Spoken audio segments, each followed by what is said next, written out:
Olá, seja muito bem-vindo e muito bem-vinda ao podcast Por Dentro do Mandato. Este é um programa criado para quem quer saber um pouco mais sobre as proposições legislativas que eu, deputado federal Rubens Pereira Júnior, apresentei na Câmara dos Deputados. Toda semana, nossos apresentadores gerados por inteligência artificial vão falar sobre um projeto apresentado, mostrar como ele impacta na vida real das pessoas. Vem com a gente! Olá, hoje a gente vai mergulhar num documento que veio direto do Congresso Nacional, lá de Brasília. Um documento bem específico, né? Sim, é um projeto de lei, o PL 451 de 2026. Apresentado pelo deputado federal Rubens Pereira Júnior. Exato. E à primeira vista, parece só mais um papel na burocracia, mas o que ele propõe é mexer numa peça bem sensível do nosso sistema de justiça. A prisão temporária. Exatamente. A nossa missão aqui é entender o que ele quer mudar e, principalmente, por que alguém, em pleno 2026, acha crucial atualizar uma lei lá de 1989. E essa data, 1989, acho que é o X da questão.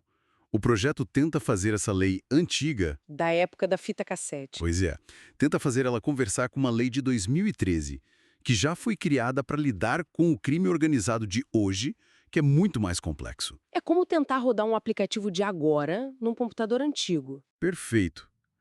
A questão é, por que esse upgrade é tão necessário agora? O que ele significa na prática? Isso. Mas antes de tudo, vamos colocar todo mundo na mesma página. Quando a gente fala de prisão temporária, do que exatamente estamos falando? Não é a pena depois do julgamento, certo? De forma alguma. Esse é um ponto crucial. A prisão temporária é uma ferramenta usada só na fase de investigação. Ah, então a pessoa ainda é só suspeita. Exatamente.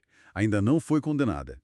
O juiz pode autorizar por um prazo bem curto, definido, quando a polícia ou o Ministério Público argumentam que ela é, assim, imprescindível para a investigação de um crime grave. Para evitar que o suspeito fuja, por exemplo. Isso, ou que destrua provas, ameace testemunhas, é uma medida muito excepcional, porque mexe com a liberdade de alguém antes de qualquer veredito. Entendi.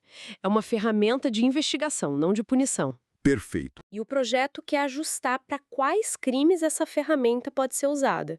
A justificativa do deputado fala numa incongruência normativa. É um termo técnico, mas o problema por trás é bem concreto. E qual é? É um problema de descompasso no tempo.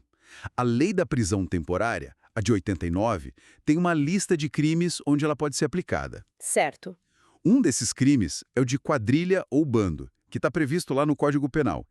Era o termo que a gente usava para um grupo que se junta para cometer crimes. Ok, é aqui que a coisa fica interessante. Fica muito interessante. A lei de 89 não menciona explicitamente o crime de integrar organização criminosa, que foi definido só em 2013. É isso. É exatamente isso. Peraí. Então você está me dizendo que a principal ferramenta de combate a, sei lá, as grandes facções que a gente vê no noticiário não estava coberta por essa ferramenta de investigação? Explicitamente. Não. E esse é o argumento central do projeto. Nossa, isso parece uma falha gigantesca no sistema. Parece, e é essa a incongruência. Em 2013, o Brasil criou uma lei específica, a 12.850, para definir e combater as organizações criminosas. Uma lei mais moderna. Muito mais detalhada, mais robusta que o antigo conceito de quadrilha ou bando. O problema é que ninguém voltou lá na lei de 89 para incluir esse crime novo, que é mais grave e complexo, na lista. Então, a lei permite prender temporariamente por um crime mais antigo, mas não menciona, preto no branco, a versão moderna e mais perigosa dele. Exatamente. Fica parecendo que uma parte da legislação não conversa com a outra. Uma mão não sabe o que a outra está fazendo. É uma ótima forma de colocar. E isso diz muito sobre como o legislativo às vezes funciona de forma reativa, sabe? Correndo atrás do prejuízo? O crime se moderniza, cria novas estruturas e a lei vem atrás tentando se adaptar. E às vezes nesse processo ficam essas lacunas. E qual a diferença na prática entre quadrilha e organização criminosa? Por que foi tão importante criar essa nova definição em 2013? A diferença é brutal, reflete a evolução do próprio crime. Pensa em quadrilha ou bando. Do artigo 288 do Código Penal. Isso. Pensa num grupo de 3 ou mais pessoas com uma intenção genérica de cometer crimes. Um grupo que assalta casas, por exemplo. Uhum. Já organização criminosa é outra coisa. A lei de 2013 exige 4 ou mais pessoas, uma estrutura ordenada, com hierarquia, divisão de tarefas, Mais profissional? totalmente. O objetivo é obter vantagens, geralmente financeiras, praticando crimes graves com penas altas. A gente está falando de estruturas que parecem empresas, com logística, braço financeiro, atuação até fora do país. Entendi. A antiga quadrilha é uma banda de garagem.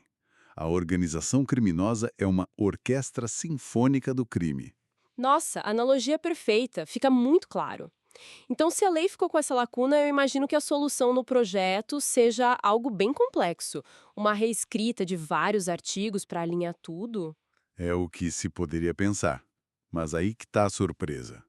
A beleza, ou talvez a simplicidade estratégica da proposta, é que ela é quase um remendo de uma linha só. Uma linha? Uma linha com um efeito enorme. Pensa nisso como uma atualização de software. Ok.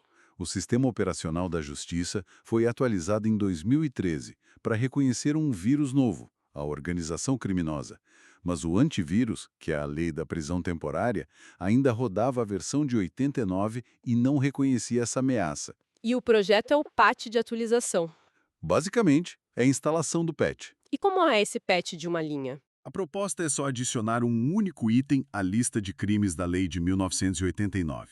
Seria a linha Q, com o seguinte texto: integrar organização criminosa, artigo 2º da Lei 12.850, de 2 de agosto de 2013. Só isso.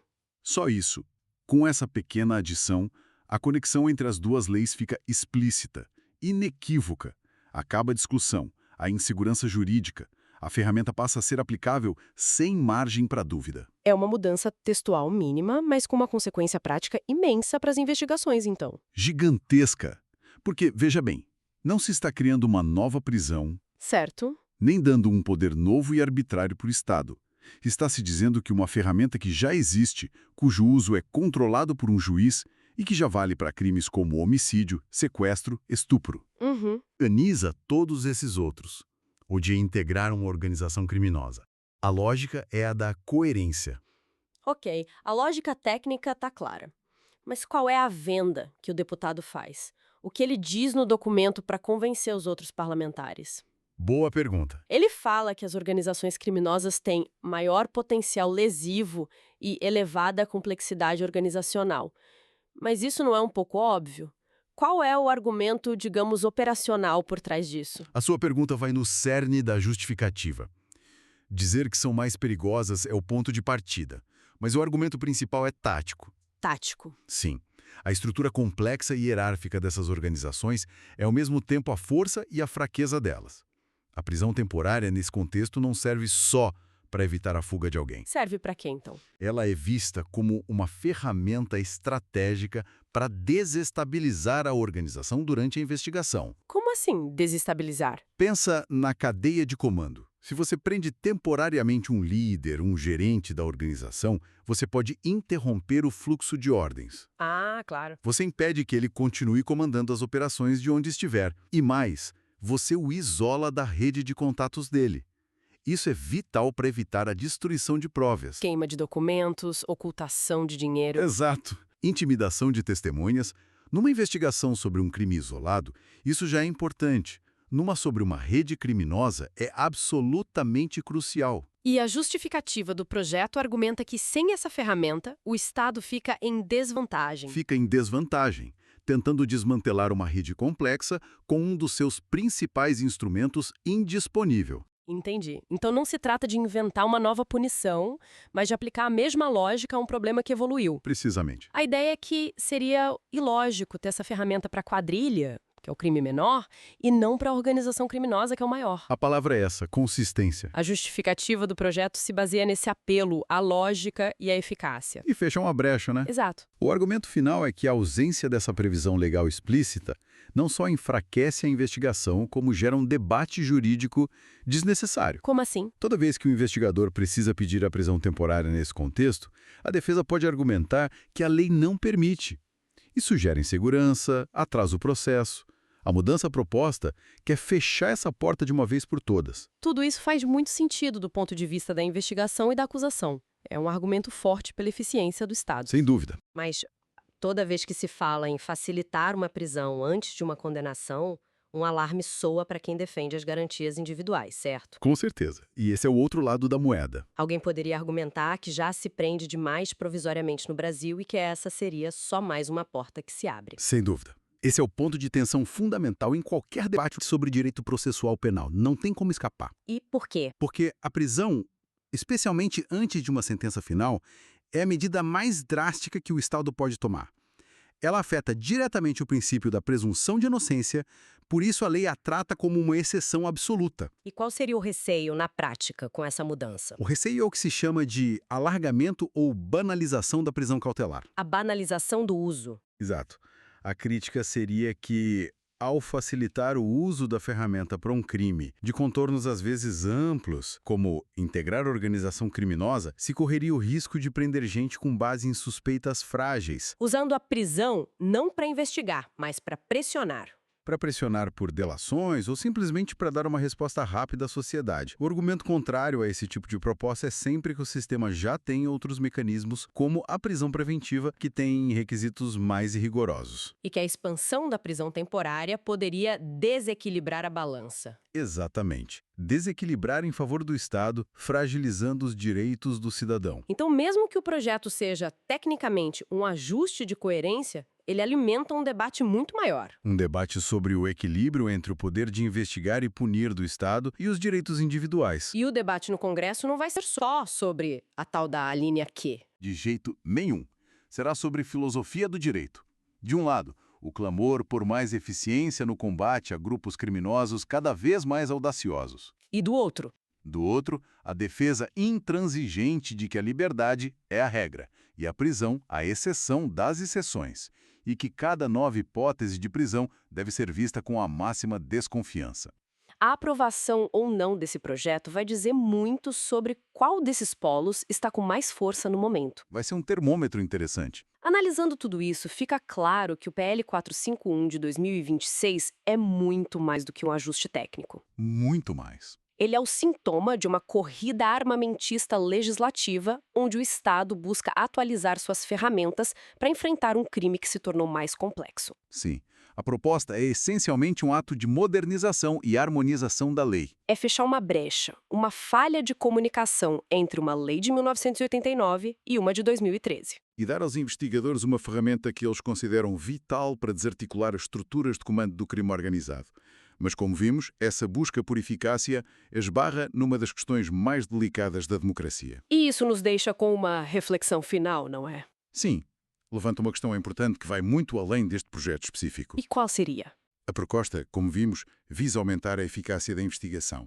É uma resposta a um problema real e grave. A questão que fica, e que cada um pode ponderar, é sobre a natureza dessa corrida. À medida que a tecnologia e a globalização tornam as organizações criminosas ainda mais sofisticadas. E difíceis de rastrear? Exato. A pressão por instrumentos estatais mais fortes e mais invasivos só tende a aumentar. Onde, então, a sociedade decide traçar a linha? É uma pergunta difícil. E fundamental. Como garantimos que, na ânsia de combater o crime complexo, não acabamos erudindo as garantias que protegem a todos, inclusive os inocentes? Como asseguramos que a exceção, como a prisão antes da condenação, nunca, jamais, se torne a regra? Esse é o equilíbrio instável que a gente precisa constantemente reavaliar. Obrigado por escutar este episódio. Compartilhe com seus amigos e familiares e também nos siga nas redes sociais pelo @Rubens Pereira Júnior, com JR no final, para ficar por dentro do nosso mandato. Até a próxima!